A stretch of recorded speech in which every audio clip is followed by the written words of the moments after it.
అక్కడి నుంచి వచ్చుండే నేను కూడా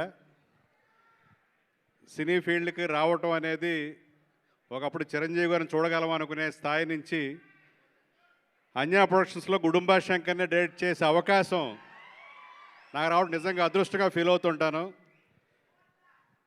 చిరంజీవి గారు ఫ్యాన్స్కి గౌరవాన్ని నిలబెట్టినట్టు ఈ ప్రపంచంలో ఏ నటుడు కూడా వాళ్ళ ఫ్యాన్స్కి గౌరవం తీసుకురాలేదు. ఎందుకంటే మన ఇళ్లలో తెలుసు, సినిమా పిస్తో తిరుగుతున్నాడు, ఆ హీరో ఫ్యాన్ అని తిరుగుతున్నాడని ఇంట్లో పేరెంట్స్ వీడు పాడైపోతాడు అనుకునే దాంట్లో ఆయన చారిటబుల్ ట్రస్ట్ పెట్టి మన మెగా ఫ్యాన్స్ అందరినీ కూడా రక్త సంబంధికులను చేసి ఈ సమాజానికి ఫ్యాన్స్ వాళ్ళ రక్తాన్ని దానంగా ఇచ్చి ఎంతోమంది ప్రాణాలు నిలబెడుతున్నారనే ఒక గౌరవాన్ని ఈ ప్రపంచంలో ఏ నటుడు కూడా అలాంటి గౌరవాన్ని ఫ్యాన్స్ తీసుకెళ్తారు. అలాంటి గౌరవాన్ని తీసుకొచ్చిన చిరంజీవి అన్నయ్యకి హ్యాపీ బర్త్డే టు యూ. అలాగే కళాకారులు అనేవాళ్ళు ఎంత సున్నితంగా ఉంటారనే దానికి ఉదాహరణ చిరంజీవి గారు. ఎందుకంటే ఒక ఫ్యామిలీలో ఒక పెద్ద కొడుకుగా ఎంతమందికి ఐడియాలు అంటే ఒక కొడుకు అంటే ఇలా ఉండాలని మిగతా సమాజానికి కూడా ఆయన యొక్క ఆప్యాయతని కుటుంబ సభ్యులందరికీ అందించి ఆయన ఒక ఐడియల్గా నిలిచారు ఒక పెద్ద కొడుకుగా.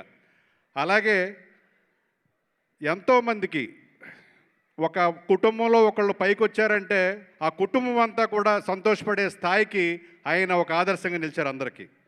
సో అలాగే అందరూ కూడా కరోనా టైంలో సీఎం రిలీఫ్ ఫండ్కి డొనేషన్లు ఇస్తూ ఉంటే తోటి కార్మికులు పనులు లేకపోతే ఏమైపోతారు, వాళ్ళు ఎలా పోతారు ఇప్పుడు షూటింగ్ లేకపోతే అనే ఆలోచన చేసి ఆయన CCC పెట్టి అందరికీ కూడా గ్రాసరీస్ అందించి మొత్తం ఇండియాలోనే ఆయన ఆదర్శంగా నిలిచారు. ఆయన తోవలోనే ఎంతోమంది నడిచారు తర్వాత.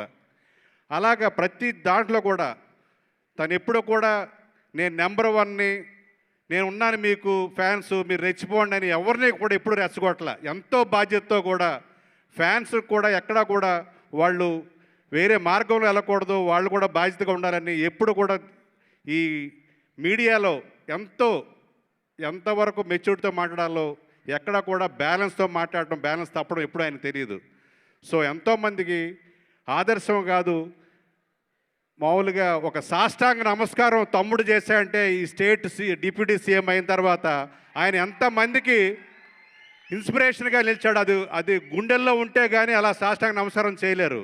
అంటే ఆ తమ్ముడికి ఎంత అభిమానాన్ని ఆత్మీయతని పంచారో మనం ఆ ఒక్క గెచ్చర్తో తెలిసింది.